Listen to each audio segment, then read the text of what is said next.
Hallelujah. Morning. God is good all the time. Amen. Hallelujah. Purihin ang Diyos. Salamat sa Panginoon sa isang magandang araw. Salamat sa Diyos, mga kapatid, na tayo ay muli nagkasama-sama upang luwalhatiin at pasalamatan ng ating Panginoon. Hallelujah. Praise the Lord. Salamat sa pangalawang linggo na ba o isang linggo? No? Mahigit isang linggo o 2 linggo ng bagong taon, bagong buhay, bagong pag-asa. At higit sa lahat, bagong pagpapala na ibibigay sa atin ng ating Panginoon. Hallelujah. Praise the Lord. Buksan po natin ang ating mga Biblia sa Mark 1 verse 15. Hallelujah. Mark 1 verse 15. Sinabi niya, dumating na ang takdang panahon. Malapit nang mangyari o malapit nang maghari ang Diyos. Kaya magsisi na kayo, talikuran ang inyong mga kasalanan, paniwalaan na ninyo ang magandang balita. Amen. Hallelujah. Sa ating buhay, napakahalaga na ang mga tao ay makapagbalik loob sa ating Panginoon. No? Na ang lahat ng tao ay magkaroon ng tinatawag nating repentance. What is repentance? Turning away from sin into the living God. Kailangan ng pagsisisi o repentance upang tayo ay magkaroon ng kaligtasan. To be saved, you've got to repent. To repent, you've got to turn away from sin. No? Sa tao, buhay ng tao, upang magkaroon ng kaligtasan, kailangan mayroon tayong pagsisisi at pagtalikod, no? Sa kasalanan, no? O ano yung pagsisisi? Ito'y pagtalikod sa kasalanan. And what is sin? According to 1 John 3 verse 4, ang bawat nagkasala ay lumabag sa kautusan ng Diyos, sapagkat ang kasalanan ay paglabag sa kautusan. Sin is breaking the law, no? For example, sa 10 Commandments, yung law na binigay ng Panginoon, kung ikaw ay mayroon doong magagawa na isa, ikaw ay maaring magkasala. No? In the Old Testament, yun ang sinusunod, yung law, yung batas, yung alituntunin ng Diyos na kailangang sundin ng kaniyang mga anak. Dahil yun ang buong katungkulan ng tao. Sabi nga ni Solomon sa Ecclesiastes 12:13-14, sa kabila ng lahat ng ito, isa lamang ang aking masasabi, matakot ka sa Diyos at sundin mo ang kanyang mga utos, sapagkat ito ang buong katungkulan ng tao. Lahat ng gawin natin, hayag man o lihim, mabuti man o masama, ay ipagsusulit natin sa Diyos. So lahat, ano ang tungkulin ng mga tao? Ang magkaroon ng respeto at takot sa Diyos. At higit sa lahat, sundin ang kanyang mga tuntunin, alituntunin. Praise the Lord. So merong law, merong batas. No, sa Old Testament, the 10 Commandments. So sige nga, subukan natin mga kapatid. Sino ang makapagbibigay sa akin ng pagkasunod-sunod ng 10 Commandments, in exact order, pagkasunod-sunod, 1 to 10, at meron akong ibibigay na special na gift. Sino mauna? Pag nakita ko kayong tumingin sa Bible at nag-review sa cellphone, hindi ko kayo tatawagin. May prize. Sino? Taas ang kamay. Sinong makaka-memorize at makakapag-enumerate ng pagkakasunod-sunod in exact order ay makakatanggap ng spaghetti package. Tapos na yun, no? Merong cash prize, di ba? Tapos merong bagong Bible na New King James Bible, English. Sino? Game? Game, meron ba? Meron, taas po ang kamay. Sige po, magpresenta na po kayo. Sa mga young people, students, dali, dagdag dagdag baon. Or pamasahe. Wala bang naka-memorize? Nagbubuklatan na ng mga Bible, maano na saglit, Sige, bilis! Bilis! Meron ba? Meron si Sister Pearly. Sige nga po. Sige po, lapit po kayo dito. Mula sa 1 hanggang 10. Bilisan po natin ng konti.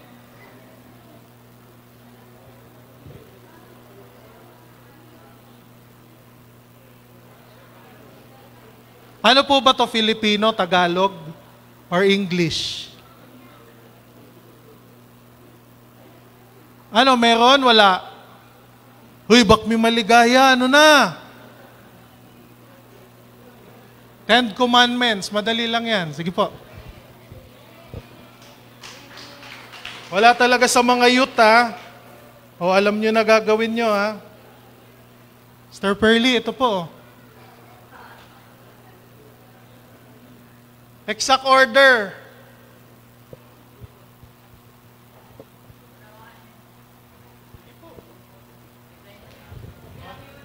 Praise God, hallelujah.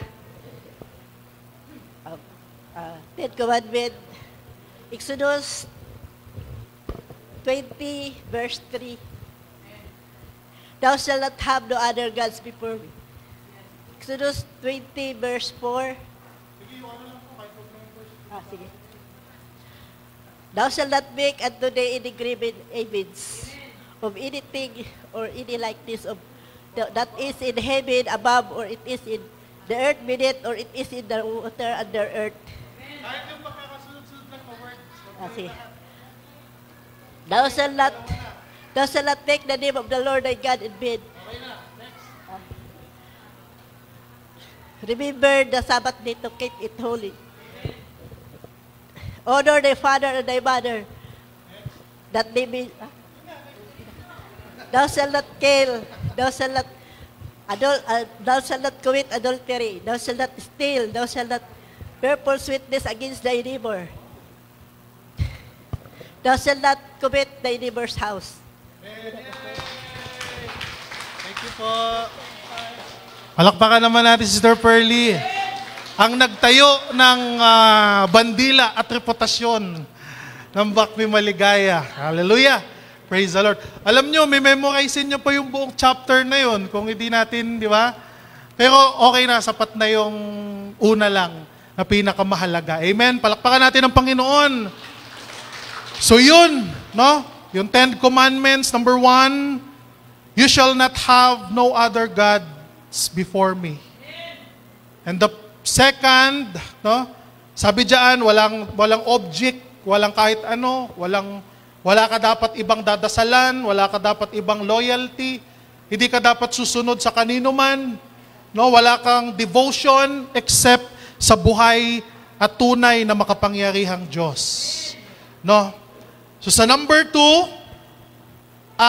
Exodus 24, sabi diyan, sabi sa Bible, huwag kang gagawa ng imahe ng anumang ninalang na nasa langit, nasa lupa, o nasa tubig upang sambahin.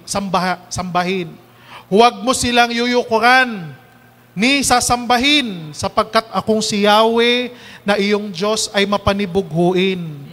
Ang kasalanan ng mga magulang ay sisingilin ko sa kanilang mga anak hanggang sa 3 at 4 na salinlahi. Ngunit, verse 6, ipadarama ko ang aking pag-ibig sa libu-libong salinlahi ng mga umiibig sa akin at tumutupad sa aking mga kautusan. So yung pag-uusapan natin ngayon, nakafocus tayo sa second commandment. Ano yon? You shall not make an idol. Sabi? Amen? No? You shall not make an idol. Ano ba yung definition nitong idol? Or yung tinatawag sa Bible na graven image. O sa Tagalog, yung mga nililok or ginawa, hinulma ng mga imahe.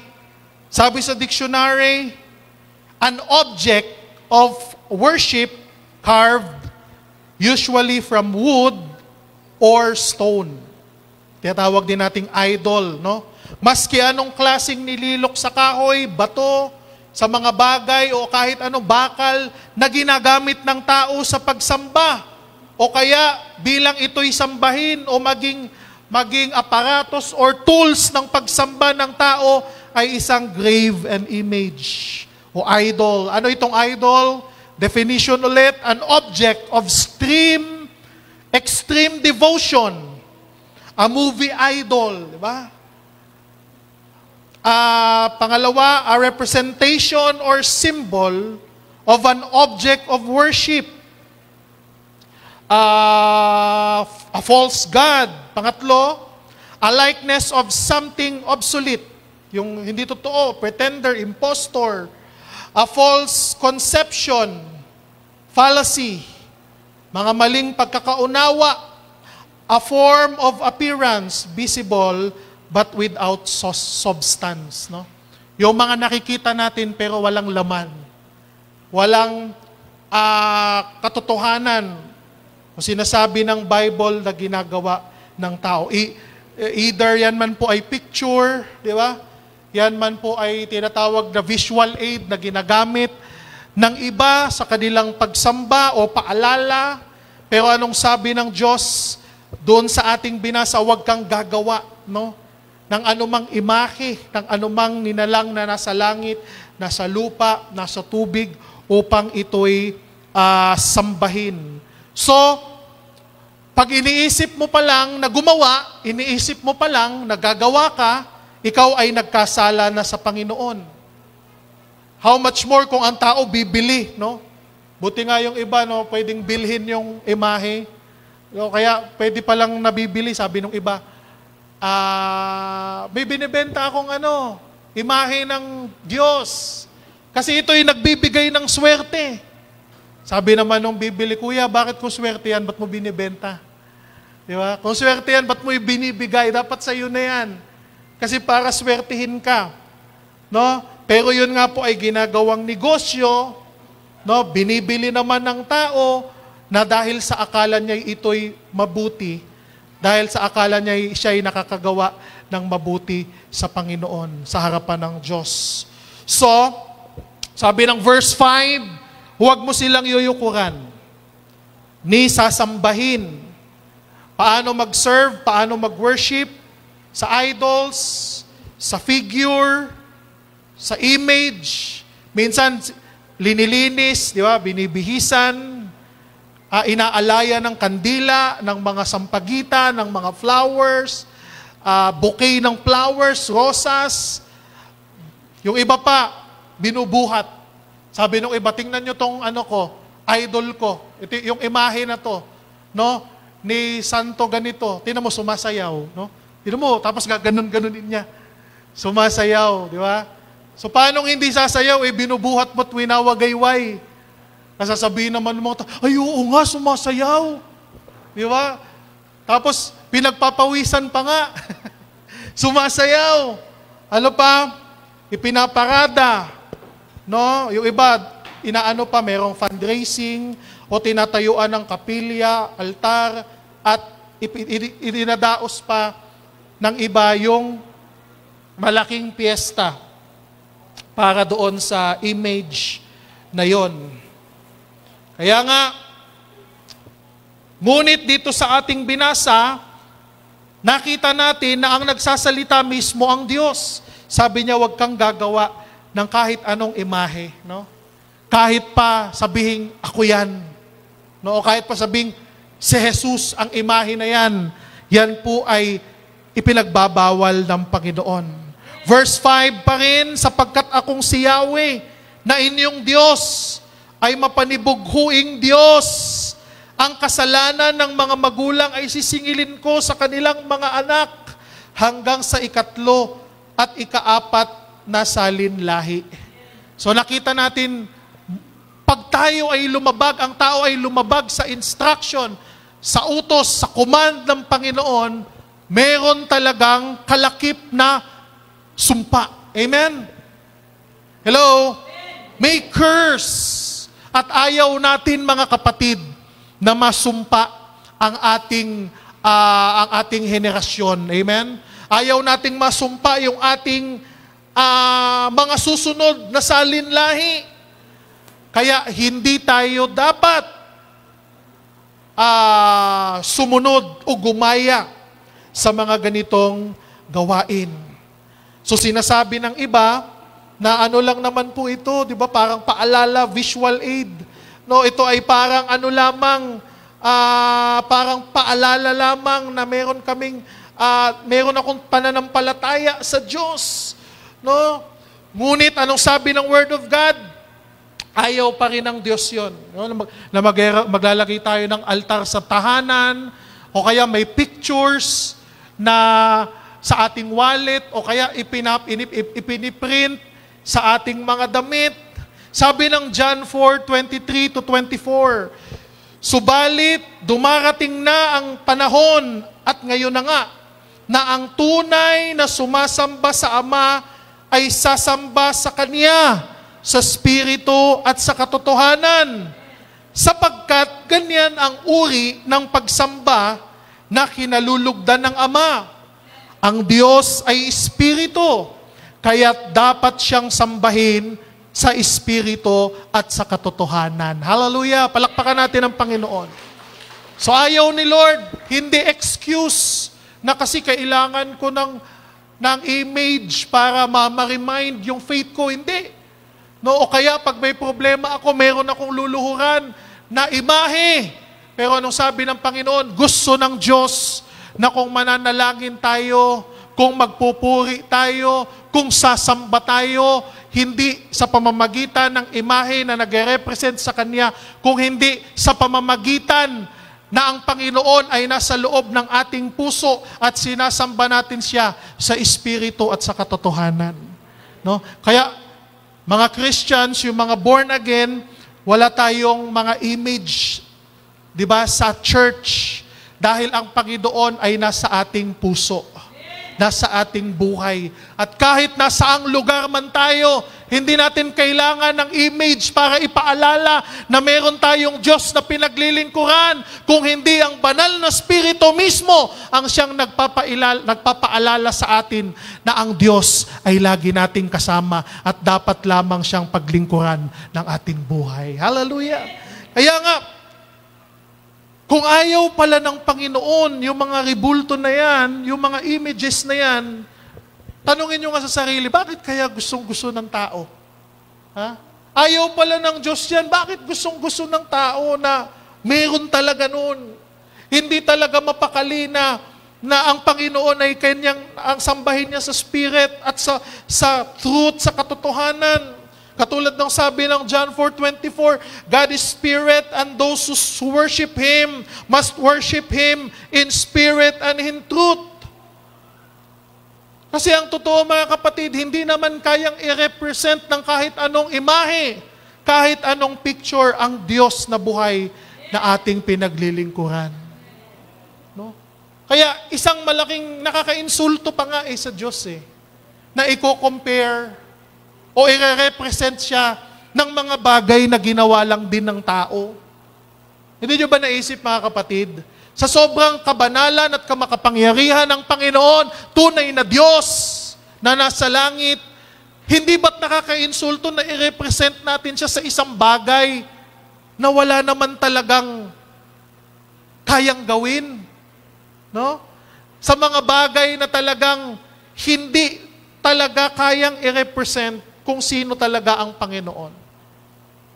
Tulad nga lang in-example natin dati, kung minsan, mayroong karpintero na gumawa ng furniture na pinagkuhanan niya yung isang kahoy, isang puno, Doon niya kinuha yung kanyang mga gagawing furniture. Yung isa, ginawa niyang upuan, at yung isa naman, ginawa niyang santo. Di ba? At yung isa, ginawa niyang upuan, yung isa, ginawa niyang santo. At yung upuan, inupuan. Inupuan, ginamit, pangkain, at kung ano-ano pa. Samantalang yung isa naman, sinamba. Ano bang pinagkaiba nun? Nanggaling lang yun sa iisang puno na pinagkuhanan ng kahoy para gawing furniture.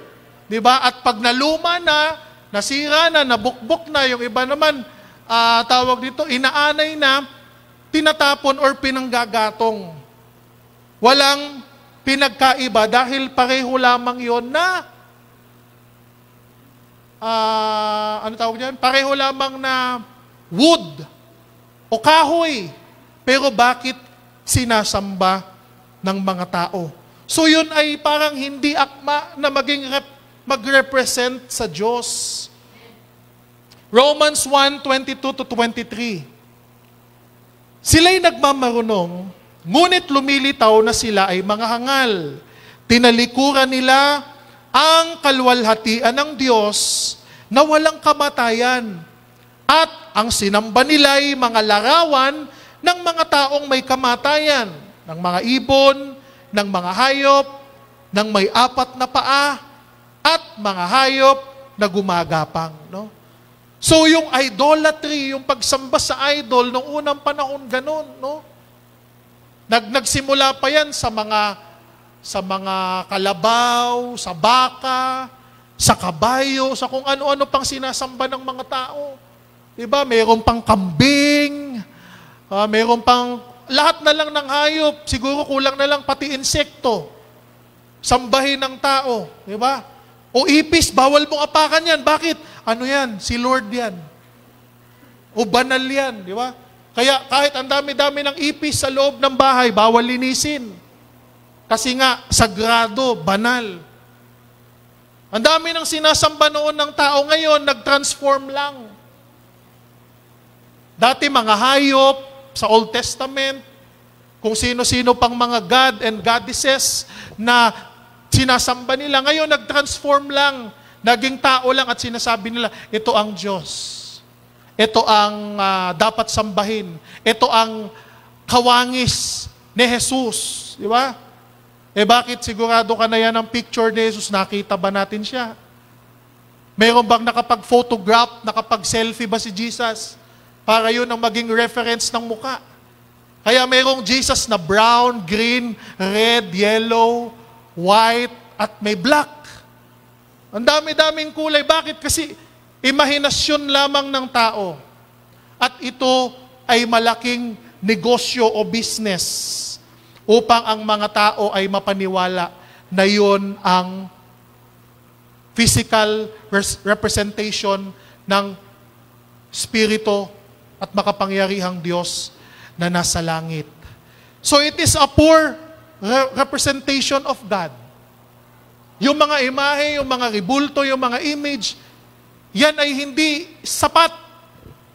Wala sa kalingkingan na ire-represent ang buhay na Diyos na nasa langit. Kaya ayaw ng Panginoon. Amen? Hallelujah! Ayaw ng Diyos. At sinasabi pa ng iba, kailangan namin ng image na yan kasi diyan naninirahan yung Espiritu ng Diyos. Di ba? May ganyan tayong naririnig. Sinasabi ng iba, kailangan namin ng image, ng picture, ng idol dahil diyan titira yung Espiritu ng Diyos. Doon daw mananahan.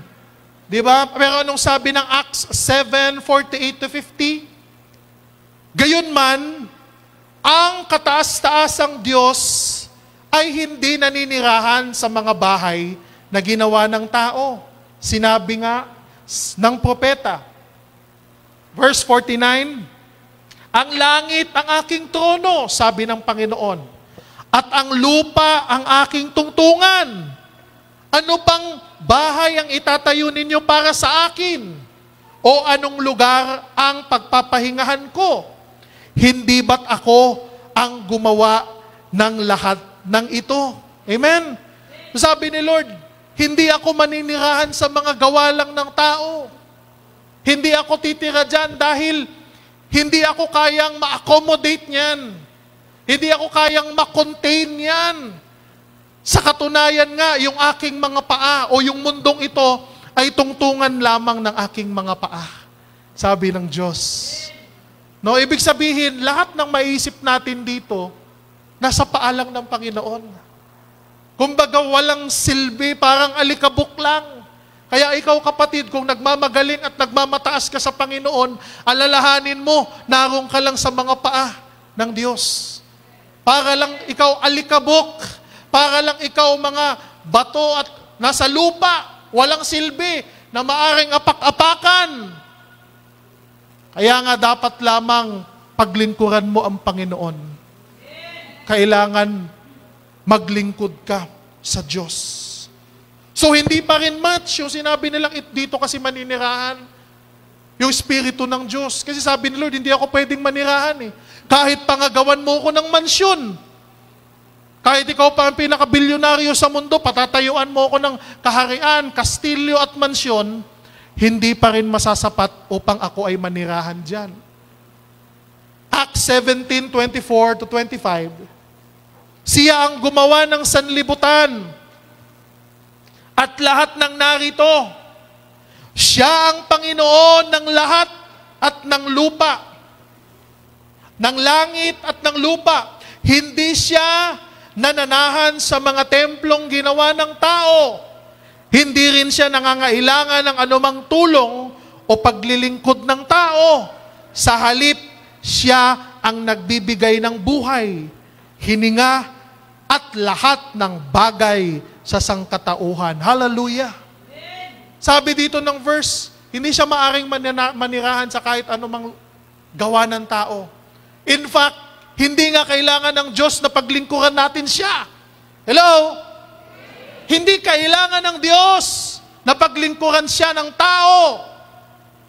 Pero kailangan natin bilang tao na paglingkuran ng Diyos. Kung hindi ka maglingkod sa tao, walang mawawala sa Diyos. Ayaw mo magsimba, ayaw mo magpuri, ayaw mo manalangin, ayaw mo maglingkod sa Diyos, walang mawawala sa Diyos. Kristiyano ka, ayaw mo mag-worship, ayaw mo magbasa ng Bible, ayaw mo manalangin, ayaw mo dumalo sa mga pagtitipon, ayaw mo makinig ng sermon, ayaw mo mag-worship sa Panginoon, walang mawawala sa Diyos. Pero sa iyo, may mawawala. Malaki ang mawawala kung ikaw ay hindi maglilingkod sa Diyos. Tandaan natin ito mga kapatid. God not use us because He needs us. But God uses us to bless us. Hallelujah. No? Hindi tayo kailangan ng Panginoon dahil kailangan niya tayo o hindi gusto ng Diyos na maglingkod tayo dahil kailangan niya talaga ng paglilingkod natin. Ngunit ang paglilingkod sa Panginoon ay isang pribilehiyo upang ikaw ay pagpalain ng Panginoon.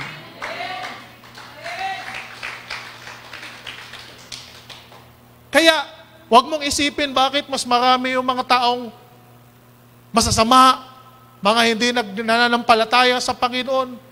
Bakit ganon? Mas marami sila yung mga tao na gumagawa ng masama. Eh wala naman sa Diyos yung kahit hindi sila magbago, kahit hindi sila maglingkod.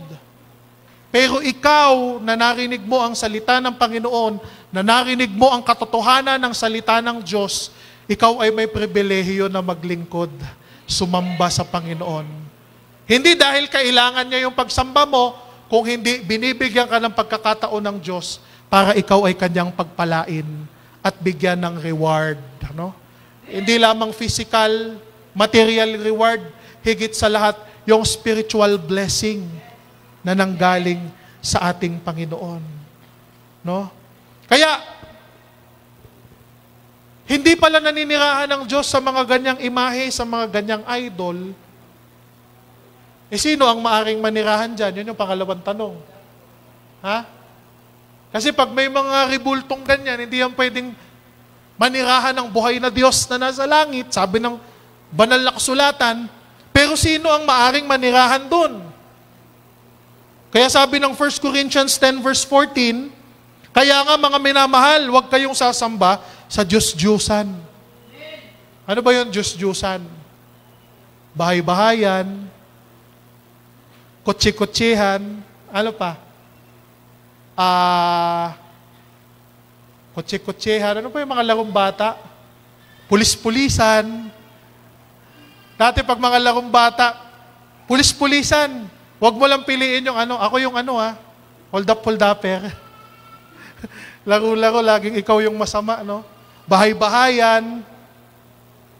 Sa Bisaya, tarak-tarak. Laro-laro, bahay-bahayan, at kung ano-ano pa. Ibig sabihin, hindi totoo. Nag-aano lang, parang, kumbaga sa mga bata, nagpapanggap lang.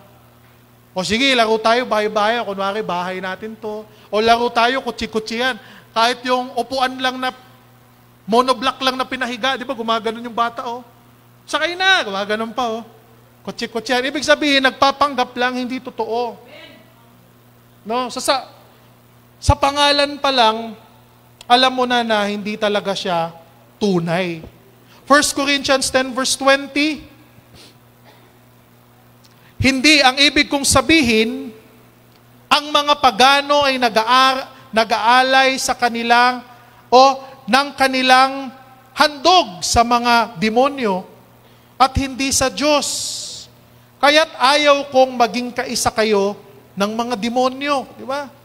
So pag hindi ka sumasamba sa Diyos, dalawa lang naman yan Yung akala mo sumasamba ka sa Diyos, pero ang totoo, ikaw ay sumasamba sa kaaway ng Diyos. Bakit? Kasi linalabag mo yung salita niya.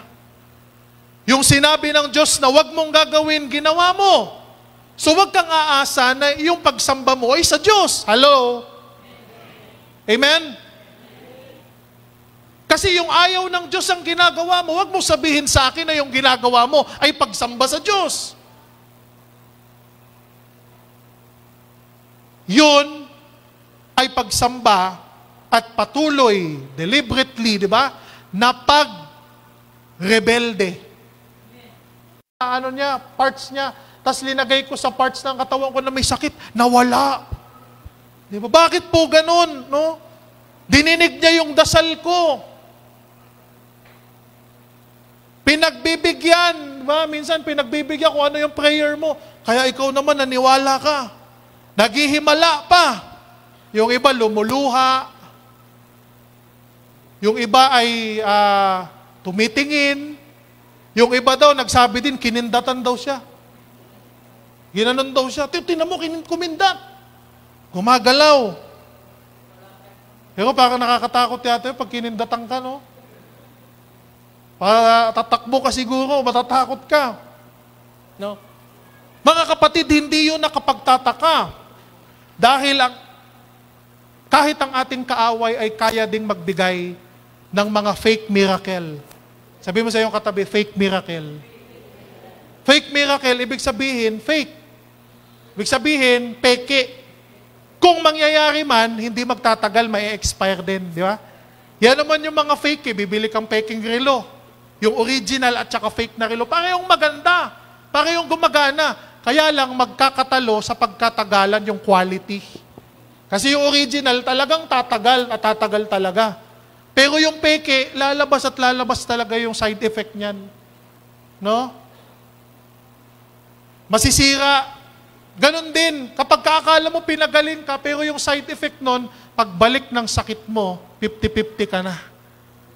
Kasi fake miracle lang Dahil ang totoong miracle, mga kapatid, ay sa Diyos. At 100% pag siya ay nagpagaling, talagang mawawala kung ano man ang iyong nararamdaman. Hindi lang fake, hindi lang kunwari. Kaya hindi nakakapagtaka, maaring totoo, naghihimala. Pero yung kapangyarihan, yung power, yung himala, yung kagalingan, ay hindi maaring nanggaling sa Diyos. Bakit? Huwag nating kalimutan, mga kapatid, na ang kalaban natin ay meron ding kapangyarihan. In fact, si Lucifer, bago siya magrebelde sa Diyos, considered siya na pangalawa, no, sa pinakamakapangyarihan, sumunod sa Diyos. Kaya nga niya naisip na pwede ko sigurong talunin ng Diyos. Kaya magre-rebelde ako. Para ako na ang kilalaning Diyos at hindi na ang buhay na makapangyarihang Diyos na nasa langit. No? Kaya maaring magmilagro. Totoo yun, pwede. Pero tandaan niyo mga kapatid, fake yun. No, fake. Pakulo lang. Parang magic. Di ba tayo, manghang-mangha tayo sa magic? Yung bulaklak, ay yung, napanood ko yung panyo. Panyo, tas pag gumanon, nagiging biglang, nagiging stick na parang, di ba? Imaginein mo, panyo yun, tela, tas magiging stick. Ikaw, hindi mo alam, galing ah. Pero hindi mo alam, lahat pala yun, may lang. Di ba? May tools. Sasamahan mo lang ng perfect na practice, araw-araw, mapiperfect mo. Pero hindi talaga siya power. No? Kaya nga maaring maghimala yung mga ganyang bagay, pero lang, hindi yan pang matagalan, dinideceive lang, dinadaya ka lang. Hindi talaga totoo na makakamit mo ang kagalingan at kapangyarihan ng Panginoon. No? Kaya nga, bakit ko nasabi?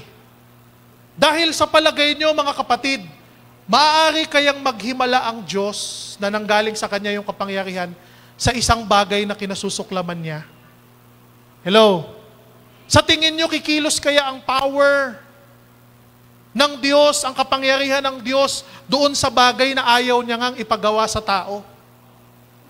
Di ba mga kapatid, hindi siya match? No, hindi siya akma. Walang logic na yung Panginoon, kinakagalitan niya yung mga bagay na yan, tapos maghihimala siya sa mga bagay na yan. Kaya doon pa lang masasabi natin na kung may kapangyarihan man, at kung may himalaman yung mga bagay na yan, sigurado ako, hindi yun ang galing sa Diyos. Dinadaya lang ang tao para maging deboto ka. Dinadaya lang ang tao para lalo kang mapaniwala na totoo at tama yung ginagawa mo, na ang katotohanan ay kabaliktaran nun. Ginagawa mo pala ang kinapupuutan ng Diyos. Kaya kahit anong gawin mo, makipagbalyahan ka, makipagbugbugan ka, di ba? Para ano ba yung ginagawa ng mga tao? Makasampa, makahawak, makapunas. At sila daw po ay gumagaling. Oo nga, gumagaling. Pero ang tanong, yung power ba sa Diyos nang galing? O sa kaaway ng Diyos? At yun ang daang-daang taon na struggle ng mga tao kung bakit patuloy silang napapaniwala sa ganyang mga gimmick at patuloy na sinusunod at tinatangkilik ng mga tao, hindi lang sa ating bansa, sa buong mundo.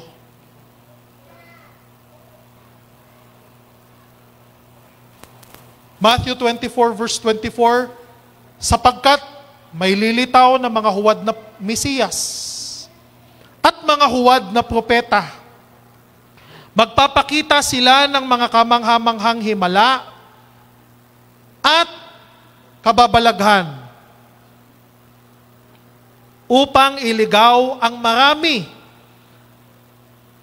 kahit na mga hinirang ng Diyos. Diba? Even nga yung Antikristo, kaya niya even yung Antichrist, kaya niyang maghimala para mapaniwala ang tao na siya ang totoong Kristo. Kaya mga kapatid, hindi tayo kailanman nagpapaniwala at nagpapadaya sa mga gimmick ng ating kaaway. 2 Corinthians 11 verse 14, hindi ito dapat pagtakhan, sapagkat si Satanas man ay maaaring magkunwaring anghel ng kaliwanagan. Di ba? Kaya even yung kaaway, si Satan, kaya niya magpanggap na kunwari, angel siya. Bakit kaya niyang gawin? Kasi dati naman talaga siyang anghel. Amen? So pwede siya magbihis anghel, harap sa atin, sasabihin niya, ako ang anghel, ako ang messenger, magtatag ka ng bagong pananampalataya dahil nagpakita sa iyo ang anghel at ito, ganito, ganyan, ang gawin mo, ganyan. Pero kung wala kang discernment, maniniwala ka. At sasabihin mo, ako ay propeta na nanggaling, nagpakita sa akin ng anghel. Oo nga, ang tanong, sinong anghel? Yung message ba na binadala niya ay biblical? Kasi yung message na dinadala niya, kung biblical, para sa karangalan at ikarangal ng Diyos na tunay na Diyos, aba yung anghel na nagpakita sa iyo, tunay. Pero pag yung ipinapagawa niya sa iyo ay kabaliktaran sa nakasulat, sa banal na kasulatan ng Panginoon, ay alam mo, tiyak, nakakatiyak ka na yan ay hindi mabuting anghel. Kaya nga, maraming ganun na nangyayari. Sabi ni Satan, hindi ko maalis sa tao yung pagnanasa niya na sumamba sa Diyos. No? Kasi ayaw noon ni Satan na sumamba sa Diyos. Gusto niya sa kanya sumamba. Sabi ni Satan, hindi ko maalis sa tao kasi yung tao naghahanap talaga ng Diyos nasasambahin. Nakaisip siya ng paraan, ganito na lang. Lilituhin ko na lang.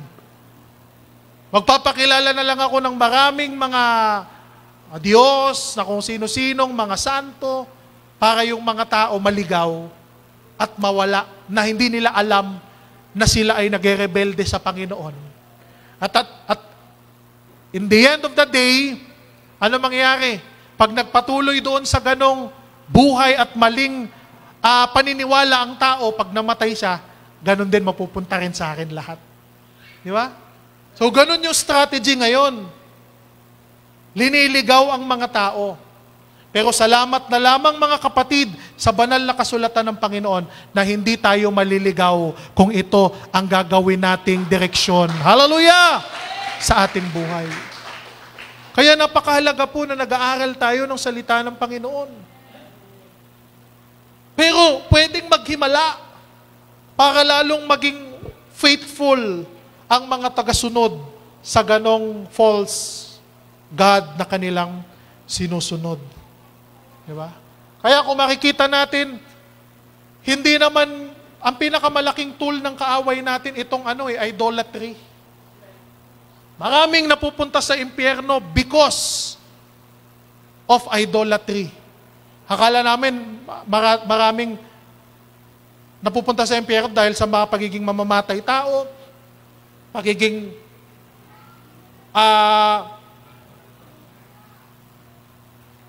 tawag ito, pagiging sinungaling, pagiging manloloko, di ba? O kaya, ewan ko sa mga politiko, yung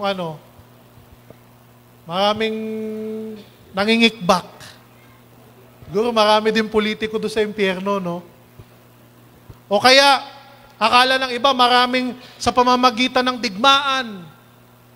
Pero ang realidad, mga kapatid, mas marami ang nare-recruit doon sa false religion and false idolatry.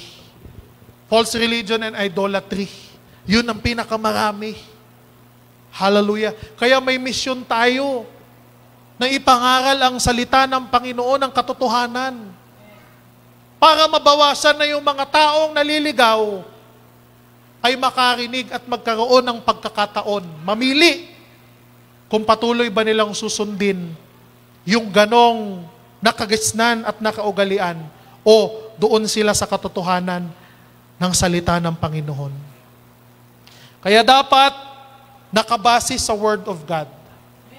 Huwag kayong pupunta sa church na hindi naman salita ng Diyos ang binabahagi. Hindi naman verses na nanggagaling sa Biblia. Kung ano-anong mga librito ang sinasabi, di ba, ginagamit. Kahit mga Latin o kung ano-ano pa, pero hindi naman galing sa Biblia. Ayan po ay maaring magligaw sa atin.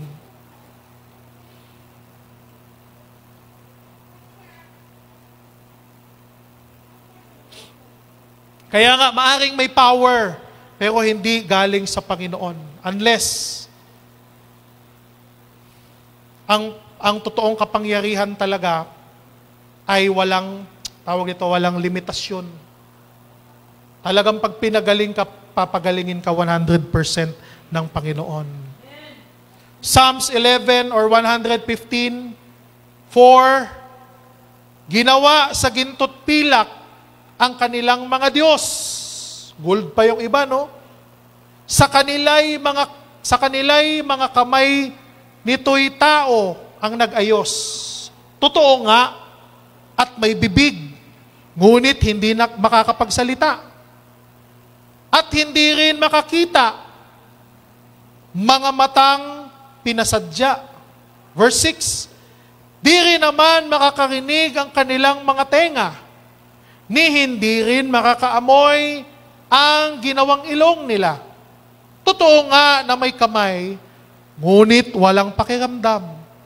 Mga paay mayroon din, ngunit hindi maihakbang, ni wala kang maririnig kahit munting tinig man lang.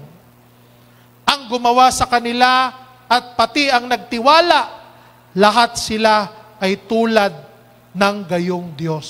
Di ba? So pipi, may mata, talagang inaano ng Bible. May tenga naman, ganda ng pagkakahulma. May ilong, naku, ang tangos pa nga eh. Talagang Caucasian, di ba? European style.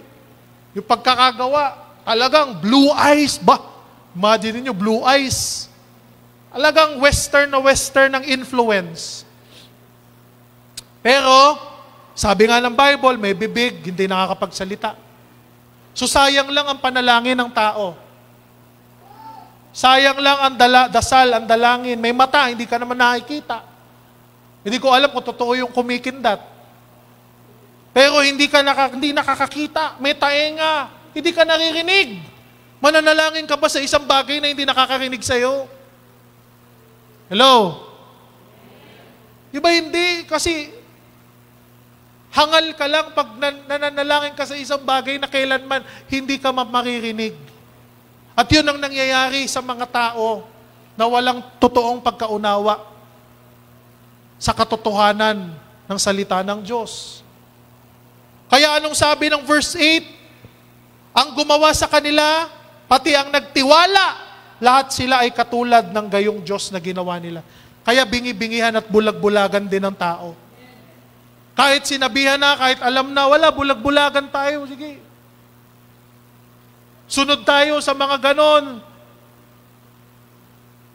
Kahit nandun na, nagarambulan, nagsasakitan na, nagbabalyahan na. At pagkatapos ng kanilang seremonya at mga gawain, balik na, tagay na pre. Pagod ako kanina, pampawala lang ng ano. Yung iba, tumatagay, naka-uniforme pa eh. Di ba alam mo na gimmick lang. Why dead? Kasi wala si Jesus Christ sa kanilang buhay. Kaya salamat sa Panginoon mga kapatid, hindi tayo walking dead. Yeah. We are walking alive sa mundo ng mga dead. Kaya manatili tayong tapat sa Panginoon. Kaya hindi tayo maililigtas ng tradisyon. Hindi tayo maililigtas ng mga bagay na nakagisnan, nakaugalian, nakasanayan. At magpapatuloy na lang tayo. Mark 7:8. You have let go of the command of God and are holding on to human tradition. Winalang kabuluhan ninyo ang utos ng Diyos. Yan ang nangyayari. At ang sinusunod din nyo ang mga katuruan ng tao. Kaya sabi ni Peter sa Acts 5:29, sa Diyos kami dapat sumunod at hindi sa tao. Hindi sa tradisyon, kung hindi sa Diyos. Maraming mga tao na nanatili sa tradisyon. Ito na kasi ang nakagisnan. Ito na ang nakamulatan namin. Dito na kami mamamatay. Yun ba ang motto na gusto natin? Na kahit alam natin hindi yun ang tama. Hindi yun ang tunay. Dahil ito na ang nakagisnan. Yun na lang. Parang yung kwento noon, di ba, naalala niyo yun? Yung may bangkero, sabi ng lolo nila, anak, mga apo, Sa oras na kayo ay bagyuhin at mawasak ang inyong mga bangka, kahit ano mangyari, huwag kayong bibitaw sa bangka. Alam niyo yung kwento? Lolo nila kasi mangingisda sila, 2 apo. Kahit ano mangyari, huwag kayong bibitaw sa bangka. Namatay na yung lolo nila. Yun ang bilin. Yung 2 mangingisda nandun na sa laot, biglang nakasagupa sila ng bagyo. Ang lakas ng bagyo, ang lakas ng hangin. Wasak-wasak yung bangka nila. At pagkatapos, tumaob na yung bangka nila, nakahawak na lang sila doon sa kapiraso ng kanilang bangka. Kasi wasak na. Kasi umiiyak yung bunso. Ano gagawin natin? Mamamatay na tayo dito. Tsak, mamamatay na tayo. Wala nang makapagliligtas sa atin. Nasa gitna tayo ng laot. Walang nakakakita sa atin. Lumipas yung mga ilang araw, ilang panahon.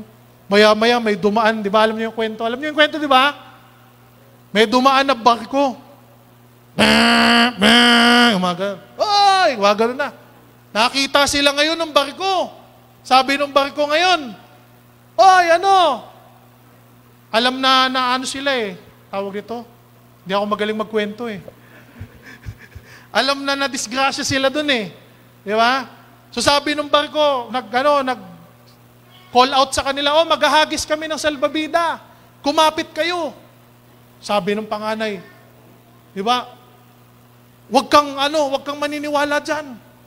Naalala mo yung sabi ni Lolo na kahit anong mangyari, huwag tayong bibitaw. Huwag tayong bibitaw, sabi ng bunsong kapatid.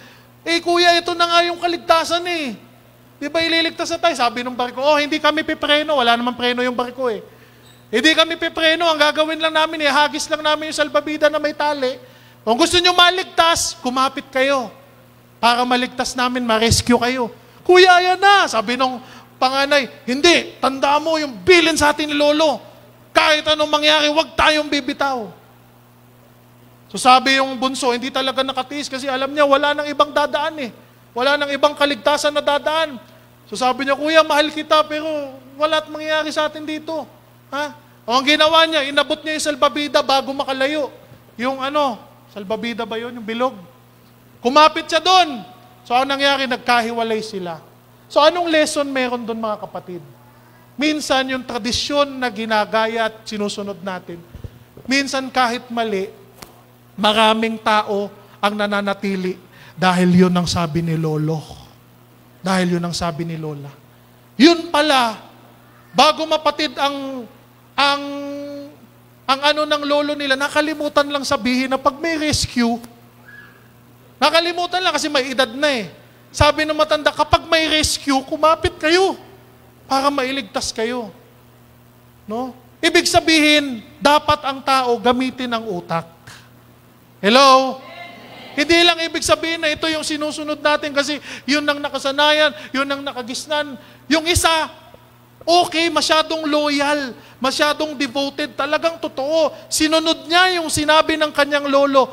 Kaso, isang beses lang dadaan ng kaligtasan. At pagkatapos nun, hindi na muling dadaanan, hindi na muling babalik. Kaya, salamat dun sa bunso dahil pinairal niya ang kanyang isip at talino. Kumapit siya at siya ay naligtas. Yung kanyang kuya ay naiwan, napahamak. At ganyan ang nangyayari sa maraming tao ngayon. Maraming mga tao ang nagpapaiwan sa tradisyon na hindi nila alam o dahil alam siguro nila na ang dulo nun ay tiyak na kapahamakan. Pero mas pinili nilang sundan. Mas pinili nilang yun na ang kinamulatan, sabi nga ng iba, at doon na rin sila mamamatay. Pero hindi yun ang ginawa ni Jesus sa atin, mga kapatid. No? Si Jesus, ang tanging daan, ang tanging kaligtasan. Si Jesus Christ, yung binatong salbabida na kailangan ang lahat ng taong maniwala at manampalataya sa Kanya ay magkakaroon talaga ng kaligtasan. At magkakaroon pa ng buhay na walang hanggan. Kaya palakpakan natin ang Panginoon. Hallelujah!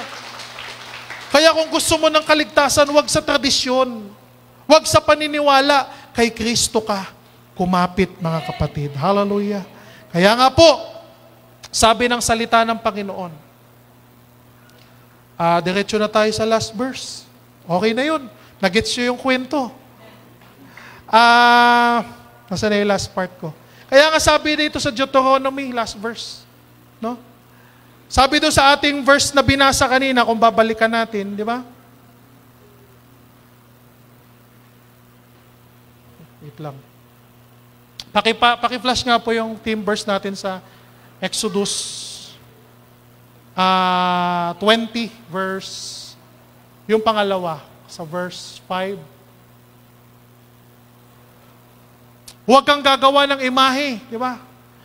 Sige, yung pangalawa, huwag mo silang yuyukuran, ni sasambahin sapagkat akong si Yahweh na iyong Diyos ay mapanibuguing Diyos. Ang kasalanan ng magulang ay sisingilin ko. Di ba? Sa kanilang mga anak hanggang sa 3 at 4 na salinlahi. So ang tanong mga kapatid sa lahat ng tao, ano bang gusto nyo? Na masumpa ng Panginoon, ang sumpa ng Panginoon hindi lang sa inyo, kung hindi sa inyong salinlahi. Pero ang sabi ng Panginoon, kung ikaw ay susunod sa akin, sabi niya sa Deuteronomy, kung ikaw ay susunod sa akin, pagpapalain kita. No? Ibi-bless ko, hindi lang ikaw, maging ang iyong susunod na salinlahi. Kaya nga mga kapatid, si Kristo ay namatay para sa atin, para magkaroon tayo ng buhay na walang hanggan. Hindi yung Kristo na nakapako pa rin ngayon, nagawang kahoy. Hindi yung Kristo na patuloy pa rin pinapasan yung krus, kung hindi yung Kristo na nasa langit, na siyang nag-alay ng kanyang buhay upang magkaroon tayo ng kaligtasan at buhay na walang hanggan. Hiniling ko pong tayong lahat ay tumayo mga kapatid. Hallelujah. Praise the Lord! Panginoong Diyos, salamat Lord sa kaligtasan. Salamat sa katotohanan ng iyong banal na salita, O God. Panginoon, salamat na binigyan mo kami ng pangunawa na nanggagaling sa iyo. Sa tulong Lord ng iyong banal na salita, kami Panginoon ay merong patutunguhan. Kami, Panginoon, ay nasa iyong mga kamay. At higit sa lahat, Lord, ang pangako mo na pagpapala ay inilaan mo sa mga anak mo na sumusunod sa iyo. Lord, dahil hindi namin nais, Panginoon, na kami mapahamak, kaya naman po, ang iyong salita, ang siyang aming sandigan, ang pundasyon, hindi ang tradisyon, Panginoon, hindi ang paniniwala ng iba. Hindi yung mga bagay na nakagisnan o mga bagay na ipinamana o mga turo, mga aral na ipinamana sa amin ng aming mga magulang, ng aming mga ninuno. Kung hindi, Lord, ang tunay na aral na iniwan mo sa amin sa pamamagitan ng iyong banal na salita, ang Biblia, O God. Lord, salamat, and we pray. Dinadalangin namin, Panginoon, ang aming mga mahal sa buhay. Naalisin mo, Panginoon, ang pagkabulag sa kanilang mga mata. Ang aming mga kaibigan, ang aming mga kamag-anakan, Lord. Bigyan mo sila ng pagkakataon upang ikaw ay makilala, Panginoon. Hipuin mo ang kanilang puso. I-deliver mo sila, Panginoon, mula sa blindness. At we rebuke, Panginoon, sa lahat ng mga mahal namin sa buhay, ang gawa ng dyablo, Panginoon, upang bulagin at hindi nila makita ang katotohanan. In the name of Jesus. In the name of Jesus. Lord, bigyan mo sila ng mga paningin na makakita ng katotohanan. Ang iyong pag-ibig, ang pag-asa. Lord, we pray, Panginoon, sa bansang Pilipinas, na pagmulatin mo ang marami, Panginoon, sa katotohanan, sa katuwiran. At kung sino ka at ang tunay na ikaw, ang totoo nilang ma-experience at makita sa kanilang buhay. Hindi ang fake, Panginoon, hindi ang fake healing, hindi ang fake miracle, kung hindi ang totoong kaligtasan, ang totoong kagalingan, ang totoong pag-asa. Hallelujah, sa kanilang buhay. Kaya salamat, Lord, tinataas ka namin. Give you all the praises, the glory, and thanksgiving. In Jesus' name we pray. Wala tayong magsabi ng amen, amen. Hallelujah.